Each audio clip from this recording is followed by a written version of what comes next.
Hello guys, मैं हूं हितेश और मैं आज आपको बताने जा रहा हूं कि रिसर्च पेपर कैसे लिखते हैं। तो रिसर्च पेपर लिखने के लिए कुछ पॉइंट्स मैं आज आपको बताऊंगा, जिससे आप पेपर लिखने में बहुत आसानी हो जाएगी और आप अच्छा सा पेपर लिख सकते हैं।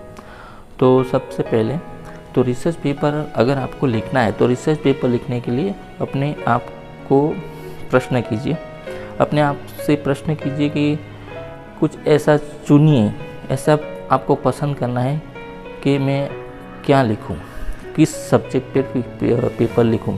तो अपने विषय वस्तु का चयन करना पड़ेगा सबसे पहले। तो अगर आपका विषय वस्तु जो सब्जेक्ट है वो उसका आप चूज़ कर लेंगे कि मुझे इस पे ही पेपर लिखना है, तो आगे का प्रोसेस शुरू होता है। तो फिर अपने आप को एक प्रश्न करिए कि मैं कौन सा ऐसा विषय चूज़ करूं जिसमें मुझे पेपर लिखना है। वो हो जाएगा, उस पे बाद आपको उसमें अपना कुछ नया जोड़ना है, क्योंकि आप रिसर्च पेपर लिख रहे हैं तो रिसर्च पेपर में आपको अपना कुछ नया जोड़ना है। तो आपको उसके लिए मौलिक बनना पड़ेगा, किसी की कॉपी या पेस्ट नहीं करना है, अपने आप को सच्चे मन से लिखना है। ओके। फिर अगर आपको जिस पे पेपर लिखना है उसके बारे में किसी और से सलाह भी ले सकते हैं। अपने विषय अगर आपको कुछ सब्जेक्ट में बाद में कुछ परेशानी होती है तो आप उस विषय वस्तु को बदल भी सकते हैं, उसमें डरने की कोई आवश्यकता नहीं है। दूसरा पॉइंट है शोध कार्य। पहला पॉइंट था अपने विषय वस्तु का चयन, और अब दूसरा जो पॉइंट है वो है शोध कार्य।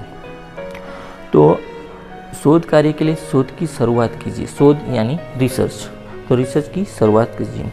प्रयोग आधारित इंपीरियल शोध को ढूंढें और लाइब्रेरी में जाएं, ऑनलाइन खोजें, एकेडमिक डेटाबेस का इस्तेमाल कीजिए। अपने शोध को रचनात्मक बनाइए। और उसके बाद आता है, शोध कार्य के बाद आता है एक रूपरेखा का निर्माण। तो किताब का टीका टिप्पणी और अपने शोध पर नोट्स जोड़िए। अपने नोट्स को सुनियोजित बनाइए, यानी एक ऑर्गेनाइज के रूप में उसको तैयार कीजिए। उसके बाद संदर्भों का पन्ना जोड़िए। जो आप विषय वस्तु लेने वाले हैं वो कहाँ से लेंगे उसका एक लिस्ट होगा, जिसके हम रेफरेंस बोल सकते हैं। वो रेफरेंस का यानी संदर्भों का एक लिस्ट बनाएं। अपने शोध पत्र को लक्ष्य को पहचान लीजिए। अपने शोध पत्र के लक्ष्य को पहचान लीजिए कि किस पे मुझे लिखना है और क्या इसमें जोड़ना पड़ेगा, वो सब आपको डिसाइड करना पड़ेगा। उसके बाद आपको ये डिसाइड करना है कि आप किसके लिए पेपर लिख रहे हैं, आपका ऑडियंस क्या है, आपका जो पाठक है वो कौन है, स्टूडेंट है, कॉलेज स्टूडेंट है, स्कूल के स्टूडेंट हैं, या कोई रिसर्चर्स है। किसके लिए आप किसको लक्ष्य में रख के पेपर लिख रहे हैं, जिससे आपको आसानी होगी कि मैं कैसे विषय वस्तु को चुनूँ। ओके। उसके बाद आपको एक थीसिस का कथन और वो कथन को आपको विकसित करना है, और अपने बिंदुओं को निर्धारित करके कौन कौन से बिंदु मुझे इसमें ऐड करने हैं, और उसी बिंदुओं को आप ज़्यादा से ज़्यादा सोचिए उसके बारे में, कौन से आपको मटेरियल मिल सकते हैं, कहाँ से मैं वो मटेरियल ले सकता हूँ, उसके लिए मुझे कौन सी बुक, कौन से ऑनलाइन, कौन से डेटाबेस सर्च करने पड़ेंगे, कौन सी लाइब्रेरी में कौन सी बुक, कौन सी किताब मुझे पढ़नी पड़ेगी, वो सब आपको एक डिसाइड करना पड़ेगा। उसके बाद आप एक रूपरेखा का निर्माण करेंगे कि मुझे मेरे विषय वस्तु के चयन के बाद शोध कार्य के लिए कौन सी सब्जेक्ट है, तो उसमें कौन सा संदर्भ रहेगा और कौन से मैं पढ़ने को जोड़ सकता हूँ। वो सब हो जाने के बाद आपको एक अंतिम रूपरेखा देना है कि मुझे इतना सारा जो विषय वस्तु है उस पर मटेरियल मिल गया है, और मुझे वो सब मटेरियल का मैं एक साथ जोड़ के अब उसमें क्या कट कॉपी पेस्ट करूँ और क्या अपना मौलिक रिसर्च उसमें ऐड करूँ, वो आपको सोचना है। और उसके बाद आपको पेपर लिखना शुरू करना है। तो पेपर लिखने के लिए मुख्य रूप से पैराग्राफ लिखना शुरू करें, और उसके बाद निष्कर्ष लिखें कि मैंने ये सब पेपर में जो विषय वस्तु का चयन किया उसमें सब पढ़ने के बाद, सब रिसर्च करने के बाद मुझे कुछ नया क्या मिला, और क्या मैं इसमें ऐड किया, उसका एक निष्कर्ष यानी कंक्लूज़न वो आपको लिखना है। फिर आपको निबंध की प्रस्तावना लिखें।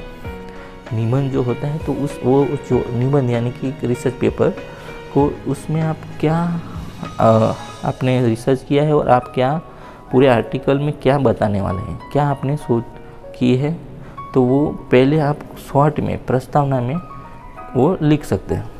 उसके बाद अपने शोध पत्र को विधियों में, उच्चारण विधियों में डालें, यानी कि उस फॉर्मेट जो रेफरेंस फॉर्मेट है, यानी कि APA फॉर्मेट आता है, MLA फॉर्मेट आता है, शिकागो फॉर्मेटिंग आता है, वो सब फॉर्मेट में आपको डालना पड़ेगा, क्योंकि कुछ सिद्धांत होते हैं और कुछ वर्ल्ड वाइज डिसाइड किए हुए फॉर्मेट होते हैं। इसमें ही रिसर्च पेपर को लिखना है।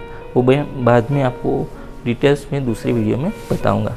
तो पहले हमें बेसिक रूप में क्या करना है पेपर लिखने के लिए वो हम जान लेते हैं, बाद में हम उसके डिटेल में दूसरे वीडियो में जानेंगे। तो अभी आप ये पेपर लिखना शुरू कीजिए, अपने कच्चे प्रारूप यानी कच्चे रूपरेखा, कच्चे फॉर्मेटिंग को रेडी कर लीजिए। वो हो जाने के बाद उसको आप संपादित कीजिए, उसको एडिटिंग कीजिए कि कौन कौन सी चीज़ें इसमें रखनी है, कौन कौन सी निकालनी है और क्या फॉर्मेटिंग फाइनल करना है। और अंतिम ड्राफ्ट लिखिए। वो जो अंतिम ड्राफ्ट है आप कॉपी पेस्ट फॉर्मेटिंग एडिटिंग करने के बाद जो लास्ट में बचेगा, जो आपको पता है कि इस सब्जेक्ट में ये नया है और ये मैंने जोड़ा है और ये मैंने रिसर्च किया है, तो उसको आप अंतिम यानी कि लास्ट के जो ड्राफ्टिंग है उसमें ऐड कीजिए और आप पेपर आपका फाइनल कीजिए। तो दोस्तों कैसी लगी मेरी वीडियो ज़रूर बताना, कमेंट करना, शेयर करना और लोगों को शेयर करना और सब्सक्राइब करना, और अच्छी लगी तो वीडियो लाइक करना।